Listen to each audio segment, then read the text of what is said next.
네, 투자공학개로 온 동영상 강의 시간이 돌아왔습니다. 오늘은 주식 가격 모형에 관한 강의 첫 번째 시간입니다. 주식 가격 모형이 크게 두 가지가 있어요. CAPM이랑 APT라는 게 있는데 그 중에 이 동영상 아마 두 개 정도 될 텐데 이 강의 자료에서는 CAPM에 대한 내용을 다루게 될 겁니다. 저는 스포츠 팬이고요. 여기 자막에 나오는 것처럼 굉장히 다양한 종류의 스포츠들을 다 좋아하는데 제가 응원하는 농구팀 지금 상태가 안 좋고 야구팀 상태가 안 좋고 F1팀 원래 굉장히 실망스럽고요. 응원하는 테니스 선수도 뭐 축구팀들도 뭐 어떻게 된 게 지금 만족스러운 스포츠팀이 하나도 없네요. 굉장히 슬픈 상태입니다. 무슨 얘기하는 거죠? 정신 차리고 공부를 한번 해보도록 하죠. 공부를 우리를 배신하지 않습니다. 그런가? 주식의 가격을 도출하기 위한 전체 로드맵을 한번 살펴볼게요. 주식의 가격을 도출하기 위해서는 펜 장갑을 안 꼈네요. 주식의 가격을 도출하기 위해서는 기대 수익률을 구해야 돼요. 그 기업의 기준 수익률을 구해서 그 수익률을 할인율로 사용을 해서 배당금, 미래에 받게 될 배당금을 계산을 하면 기대 가격이 됩니다. 이건 뭐 아주 이상적인 경우의 상황이고요. 실제 주식 가격은 이거랑은 좀 뭐 거리가 있지만 균형 가격으로 대충 이게 어느 정도의 기준을 제시해 준다라고 생각을 하시면 되겠습니다. 그래서 이제 우리가 알아야 될 것은 균형 상태일 때, 이상적인 상태일 때 어떤 주식이 어느 정도의 기대 수익률을 가지는 것이 적합한가, 어느 정도의 기대 수익률을 우리가 기대를 하는 것이 옳은 것인가를 이제 생각을 해봐야 되는 거죠. 그랬을 때 이 기대 수익률을 계산하는 방법이 크게 두 가지가 있습니다. 하나가 CAPM, 자본자산 가격 모형이라고 불리는 CAPM이고요. 또 하나가 차익거래 모형이라고 불리는 APT입니다. 이 두 가지는 서로 다른 원리로부터 출발을 해요. 근데 결론적으로는 굉장히 유사한 형태로 끝납니다. 그게 좀 재밌는 부분이죠. 오늘 우리가 배우게 될 CAPM은 마코이치 포트폴리오 이론으로부터 출발을 하고요. 마켓 포트폴리오에 포함되어 있는 체계적 위험을 이용을 해서 이 체계적 위험에 대한 위험 보상 비율을 따지게 되고요. 그럼 균형 상태에서는 이 위험 보상 비율이 모든 자산, 포트폴리오든 주식이든 하물며 시장 포트폴리오까지 모두 다 똑같아야 된다는 그런 가정을 통해서 기대 수익률을 계산할 수 있게 됩니다. 한편 APT는 차익 거래는 일어나지 않아야 한다. 균형 상태에서 차익 거래의 기회가 존재를 한다면 바로바로 사라져서 시장에는 차익 거래의 기회가 존재하지 않아야 된다. 라는 가정으로부터 출발을 하고요. 그렇다면 시장의 모든 주식들을 설명을 할 수 있는 몇 가지 요인들이 있다라고 우리가 가정을 했을 때 그 요인 모형을 만들었을 때 균형 상태에서는 이 요인들에 의해서 설명되는 각 주식들의 각 반대로 각 주식들의 수익률을 설명하기 위한 각 요인들의 기여도를 표현을 했을 때 균형 상태에서는 이렇게 되어야 된다라는 형태로 수식이 유도가 됩니다. 그게 APT가 되고 거기서부터 기대 수익률을 구할 수가 있게 돼요. 이 두 가지는 방금 말씀드렸습니다만은 결론적으로는 굉장히 유사한 형태가 됩니다. 물론 좀 더 일반론으로 들어가면 좀 달라요. 그리고 사실은 살펴보게 되는 내용들도 꽤 다르긴 한데 어쨌든 우리가 배우는 범위에서는 상당히 유사한 결론을 낼 수 있다는 걸 기억해 두시면 되겠습니다. 오늘은 이 위쪽 CAPM에 관한 것들을 다루게 될 겁니다. 제가 딴 걸 눌렀네. CAPM을 조금만 더 자세히 살펴보겠습니다. 몇 가지 가정을 해서 출발을 하고요. 어떤 마코이치 포트폴리오 이론이 적용이 되는 우리가 지난 시간까지 살펴봤던 마코이치 포트폴리오 이론이 적용이 되는 그런 세상을 상상을 한 상태에서 두 가지 아이디어를 적용을 해서 모형을 유도를 합니다. 하나는 비체계적 위험 혹은 분산 가능한 위험, 개별 주식의 위험에 대해서는 시장이 굳이 보상을 하지 않는다는 거죠. 어떤 주식이 리스크에 대해서 항상 우리가 보상이 이루어지잖아요. 리스크가 더 크면 그거에 맞춰서 리스크에 대한 보상이 이루어지고 우리가 그걸 리스크 프리미엄이라고 불렀었습니다. 그런데 비체계적 위험에 대해서까지 시장이 보상을 해주려고 하지는 않을 거다. 그건 효율적이지 않은 행동이니까. 그게 첫 번째 아이디어입니다. 왜냐하면 비체계적 위험은 포트폴리오를 구성한 다음에 없앨 수 있기 때문에 개인이 없앨 수 있는 위험을 굳이 보상하려고 하진 않을 거거든요. 두 번째, 균형 상태가 됐을 때 체계적인 위험에 대한 위험 보상 비율이 다 똑같아야 된다는 거죠. 만약에 어떤 동네에서는 체계적 위험에 대해서 보상을 5만큼 해주는데 어떤 동네에서는 4만큼 해준다 그러면 5와 4라 그러면 다 5만큼 보상을 해주는 동네로 가겠죠. 즉 그 투자 대상을 그 투자 상품을 다 사려고 들겠죠. 누구나 다 그걸 원하게 될 겁니다. 그래서 이런 불균형은 금방 사라질 거고 균형 상태가 되면 모든 체계적 위험에 대한 위험 보상 비율은 똑같아질 겁니다. 그걸 이용해서 수식으로 정리를 하면 자본자산 가격 결정 모형 CAPM이 유도가 된다는 거고요. 그걸 그림으로 나타낸 게 SML, Security Market Line. 네. 증권시장선이라고 불리는 이런 직선이 됩니다. 네. 이 직선의 가로축은 베타고요. 네, 요거에 대해서는 나중에 설명을 드릴게요. 얘는 CML과 조금 비슷하지만 조금 다릅니다. 모양이 비슷하지만 조금 달라요. 그거에 대해서 설명을 드리도록 하겠습니다. 자, 그러면 구체적인 내용을 하나하나 살펴보면서 이 전체 그림을 한번 채워나가 보도록 하죠. 이 전체 그림을 여러분들이 제가 이렇게 각 단원마다 첫 페이지나 두 번째 페이지에 이렇게 전체 요약 그림을 항상 그려드리는데 여러분들이 그냥 쉽게 넘어갈 수도 있지만 사실 이 그림을 그리기 위해서 굉장히 많이 고민을 하거든요. 뒤에 내용들이 어떻게 유기적으로 서로 연결되어 있는지를 여러분들이 알려드리는 게 전체적인 큰 그림을 이해하는데 너무나 중요할 거라고 생각을 해서 이렇게 글을 만들어 두는 겁니다. 뒤쪽의 내용을 다 읽고 나서 다시 앞쪽의 내용들을 확인하면서 이걸 종합적으로 이해하는 그런 시간을 꼭 가져보시길 바랍니다. 네.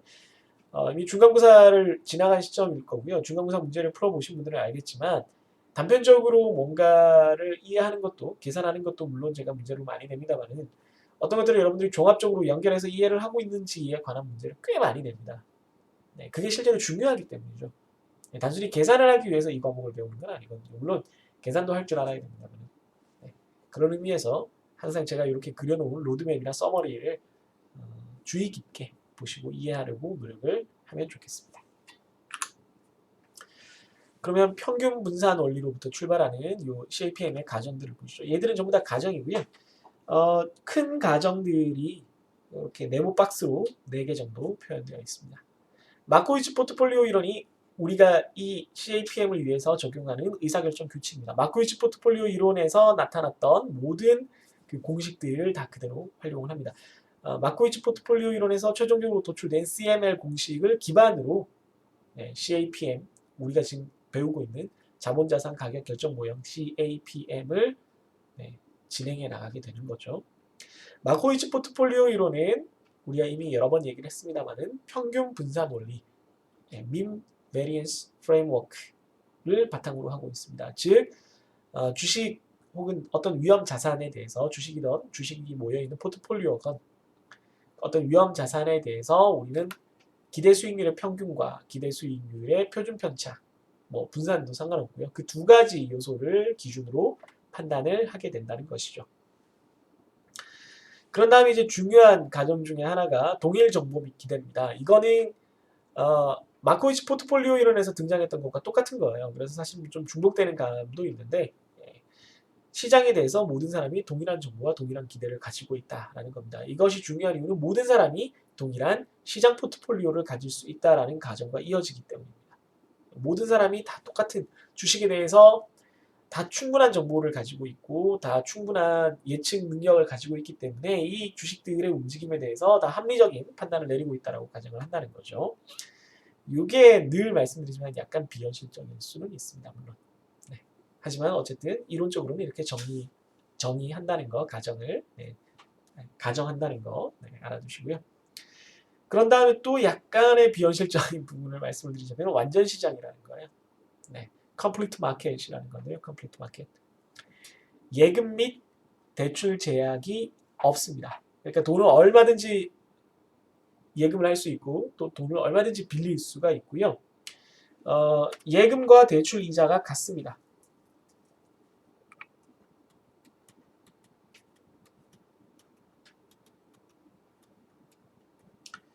현실에서는 예금과 대출 이자가 다르죠. 어느 쪽이 더 크죠? 네, 이쪽이 더 크죠. 그러나 여기서는 예금과 대출을 모두 할 수 있다라고 보는 거고요. 심지어 주식 상품에 대해서도 주식에 대해서도 주식을 대출할 수 있습니다. 얘를 비중이 마이너스가 되게끔 만들 수 있다는 얘기죠. 비중이 마이너스가 된다는 얘기는 주식을 빌려서 없는 주식을 파는 행위를 한다는 거예요. 즉 다시 말해서 공매도가 가능한 상황이라는 겁니다. 현실적으로 개인 투자자는 지금 공매도하기가 굉장히 힘들죠. 네. 그다음 또 다른 그 가정으로는 시장에 마찰이 없다는 겁니다. No friction입니다. No friction. 네. No friction. 그러니까 우리가 보통 어떤 물건을 옮길 때 이렇게 마찰이 생기잖아요. 예, 뭔가를 하지 못하게 하는 어떤 부담스러운 저항을 마찰이라고 하는 건데 물리적으로 이 경제학적으로 이 금융시장에서의 마찰이라는 거는 돈을 한쪽에서 이쪽으로 옮길 때 금융상품을 한쪽에서 다른 쪽으로 옮길 때 부담해야 되는 추가적인 비용 같은 것들을 말하는 겁니다. 대표적으로 거래비용이라든가 세금 같은 것들입니다. 혹은 주식에서 이익이 발생을 했을 때 혹은이 아니라 주식에서 이익이 발생을 했을 때 보통 세금을 내게 돼요. 네, 주식으로 돈을 벌면 여러분들이 세금을 내야 됩니다. 우선은 지금은 그런 것들이 없다라고 가정을 하는 거예요. 왜냐하면 세금이 포함되게 되면은 수익률이 아주 낮을 때는 그 수익에 대해서 투자를 하지 않게 될 테니까 의사결정이 좀 달라지겠죠. 거래 비용도 마찬가지입니다. 거래를 하지 않는 것이 더 유리해지는 상황을 없애기 위해서 우선은 거래 비용이 없는 것으로 가정을 하겠습니다. 일반적으로는 여러분들이 주식 계좌를 만들면 일정 금액마다 거래 비용을 내야 돼요. 그러니까 주식 거래 금액에 비례해서 거래 비용을, 거래 수수료를 물어야 됩니다. 증권회사에. 그게 이제 증권회사가 먹고 사는 방법이죠. 그 다음 마지막으로는 무한한 투자자의 수가 있어서 완전 경쟁 시장을 만들고 있어야 됩니다. 그런 다음에 뭐 1기간 투자는 이것도 역시 마코이치 포트폴리오 이론이랑 비슷한 상태고요. 뭐 반복적인 투자가 아니라 다 똑같은 모든 투자자들이 똑같은 투자 기간에 묶여 있다라고 생각을 하는 것입니다. 네. 그러면 다음 페이지로 넘어가 볼까요? 이제 CAPM의 식을 본격적으로 유도를 해보겠습니다. 네, 좀 어려운 얘기일 수도 있는데요. 같이 한번 천천히 보도록 하죠. 가정이 두 개가 있었어요. 위에서 봤을 때 비체계적 위험에 대해서 보상하지 않음, 그리고 균형 상태에서 위험 보상 비율이 모두 같은 이렇게 두 개가 있었는데 우선 왼쪽 비체계적 위험에 대해서는 보상하지 않음부터 한번 보겠습니다. 비체계적 위험에 대한 보상이 없음, 다른 말로 체계적 위험에 대해서만 보상한다라는 이 가정부터 한번 출발을 해보죠. 아까도 말했지만 어떤 주식이나 포트폴리오가 이런 위험을 가지고 있다라고 생각을 하겠습니다. 어떤 위험이 있어요. 이 전체 위험 중에 체계적 위험이 있고 비체계적 위험이 있어요. 근데 우리가 체계적 위험을 뭐라고 불렀냐면 분산 불가능한 위험이라고 했어요.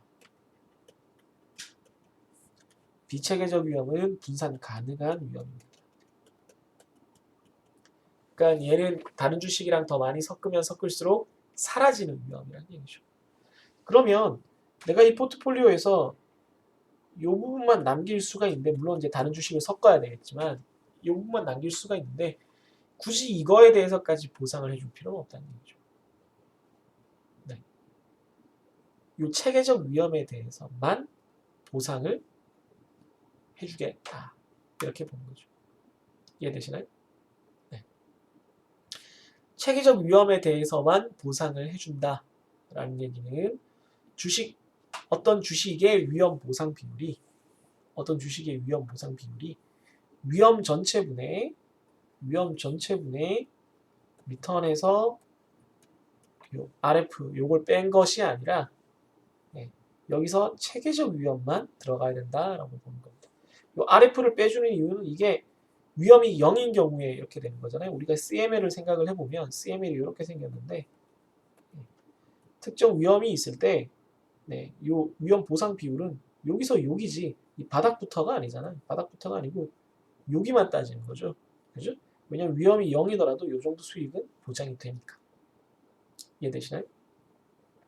그래서 이 비율을 구할 때는 요만큼만 구합니다. 그래서 RF를 빼줘야 되는 거죠. 자, 그러면 주식 I의 위험 보상 비율은 주식 I의 체계적 위험에 대해서 주식 I가 초과 수익률을 얼마나 가졌냐 하는 것이고, 그것은 시장 포트폴리오에 대해서도 똑같다는 거죠. 띄어쓰기가 안 되네요. 시장 포트폴리오의 체계적 위험과 시장 포트폴리오의 초과 수익률과도 같아야 된다는 겁니다. 이게 모든 경우에 다 똑같아야 된다는 거죠. 네. 체계적 위험에 대해서만 보상을 하고 있으니까요. 체계적 위험에 대해서만 보상을 하고 있습니다.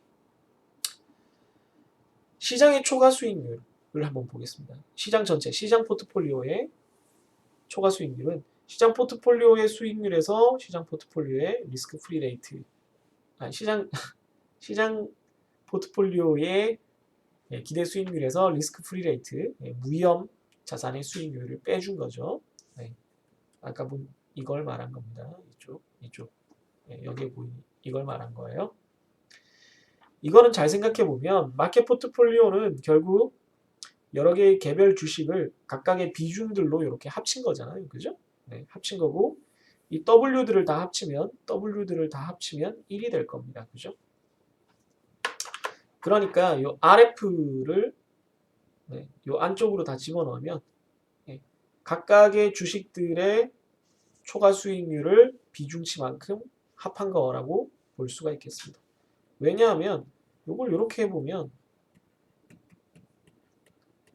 이렇게 될 텐데, 이건 어차피 상수니까 요거 다 합치면 1이잖아요. 네, 그러면 원래 이 왼쪽에 1이었던 거를 이런 식으로 나타낸 거랑 똑같이 볼 수가 있는 거죠. 좀 지저분하니까 좀 지우고 계속 가도록 하겠습니다. 네, 지금 어떻게 한 거냐면 RF를 이렇게 본 거예요. 그래서 WI가 공통으로 있으니까 이렇게 묶어주게 된 겁니다. 자, 그러면 주식 I가 담당하는 초과 수익률, 시장 포트폴리오에서 여기에 생략된 말은 마켓 포트폴리오에서 시장 포트폴리오에서 주식 I가 담당하는 초과 수익률은 이겁니다. 그러면 시장 포트폴리오에서 체계적 위험이 있는데, 시장 포트폴리오에서의 체계적 위험이 있고 시장 포트폴리오에서 초과 수익률이 있는데, 그 중에 주식 I번째 주식이 담당하는 것은 어느 만큼인가를 알고 싶은 거예요. 지금 초과 수익률이 이만큼인데 초과 수익률이 이만큼 있어요. 그 중에 이렇게 쪼갰더니 여기가 요만큼이 주식 I가 담당하는 거예요. 그럼 시장 포트폴리오의 체계적 위험도 똑같이 쪼개서 여기가 I가 담당하는 거구나, 이렇게 알고 싶다라는 겁니다. 그래서 요거 비중분에 요거 비중을 보면 되잖아요. 그러면 주식 I가 가진 체계적 위험 중에 주식 I가 얻게 되는 초과 수익률을 계산을 할 수가 있다는 거죠. 자, 그러면 체계적 위험은 시장 포트폴리오의 위험이거든요. 시장 포트폴리오는 충분히 다 분산된 포트폴리오라고 우리가 가정을 하는 거니까, 이제 제가 수식을 가리니까 잠깐 제가 사라질게요. 네. 그러면 시장 포트폴리오의 위험 중 주식 I가 차지하는 부분을 시장 포트폴리오의 공식을 가지고 구할 수가 있는 거죠. 전체 시장 위험은 이렇게 생겼어요. 이렇게 생겼습니다. 이렇게 생겼는데, 이게 뭐 이렇게 생긴 거죠. 각각의 이렇게 행을 가지고 1부터 n까지 해서 이거 다 더한 게 이런 모양이 된 거죠. 그죠? 이걸 다 더한 겁니다. WI, WJ, 그 다음에 여기에 속하는 애들 이렇게 다 더한 거죠. 근데 요걸 잘 정리를 해보면 이게 지금 시그마가 둘이 있으니까 I는 요 J 시그마에서는 요 WI는 안 바뀌거든요. 어차피. 그래서 여기까지만 빼내는 겁니다. 그럼 이렇게 되거든요. 네, 그런 다음에 요 뒷부분을 살펴보면 요 뒷부분이 뭐냐면 요 뒷부분이 여기 정리하는 방법은 여기다 적어놨고요. 바로 시장 포트폴리오와 주식 I의 공분산이라는 겁니다. 주식 I의 공분산이라는 겁니다. 그러니까 모든 주식에 대해서 첫 번째 주식에 대한 비중과 첫 번째 주식과 시장 포트폴리오의 공분산, 두 번째 주식에 대한 비중과 두 번째 주식과 시장 포트폴리오의 공분산, 이렇게 해서 n번째 주식과 n번째 주식과 시장 포트폴리오 공분산 이거를 다 더한 게 결국 뭐가 되냐면 시장 포트폴리오의 분산이 됐다는 거죠. 이해되시나요? 그래서 I번째 주식의 체계적인 위험은 시장 포트폴리오에 대한 비중에다가 시장 포트폴리오 주식 I의 비중에다가 시장 포트폴리오와 주식 I의 공분산이 되는 겁니다. 그러니까 전체 얘가 이만큼인데 그 중에 이게 1번 주식이 차지하는 몫이고 이게 2번 주식이 차지하는 몫이고 이게 n번 주식이 차지하는 몫이죠. 각각 주식별로 이렇게 딱 쪼개질 수가 있는 거죠. 그래서 주식 I번째 주식이 담당하고 있는 부분은 이렇게 표현이 가능한 겁니다. 자, 그러면 여기까지 정리가 됐으면 이제 우리가 두 번째 가정으로 넘어갈 수가 있겠죠. 네, 두 번째 가정이 바로 다음 페이지에 나타납니다. 이 두 번째 가정 파트에서 우리가 잠시 후에 이 부분은 다음 동영상에서 계속 만나보도록 할게요. 이게 좀 동영상이 너무 길어지면 여러분들이 지루하니까 늘 제가 이렇게 여러분들을 지루하지 않게 하려고 늘 노력하고 있습니다. 제 마음을 많이 알아주시고요. 그러면 잠시 후에 다음 동영상에 다시 만나뵙도록 하겠습니다. 네, 조금 어려운 내용일 수 있으니까요. 이해합니다. 좀 이론적인 내용이고요. 이 파트가 어쩔 수 없이 좀 어려운 파트가 있으니까 제가 최대한 천천히 설명을 하려고 노력을 할 거고요. 네, 그거에 대해서 좀 잘 받아들여 주시고 잘 이해를 하셔서 좀 천천히 동영상을 보시고 복습을 해 오시면 수업 시간에 또 제가 많이 보충 설명도 해드리고 또 질문을 올려주시면 다시 한번 또 답변을 해드릴게요. 네, 같이 이렇게 여러분들이 많이 도와주셔야 강의가 잘 이루어질 수 있으니까 여러분들이 제 성의를 잘 이해해 주시리라 믿겠습니다. 네, 그럼 다음 동영상에서 뵙죠. 안녕히 계세요.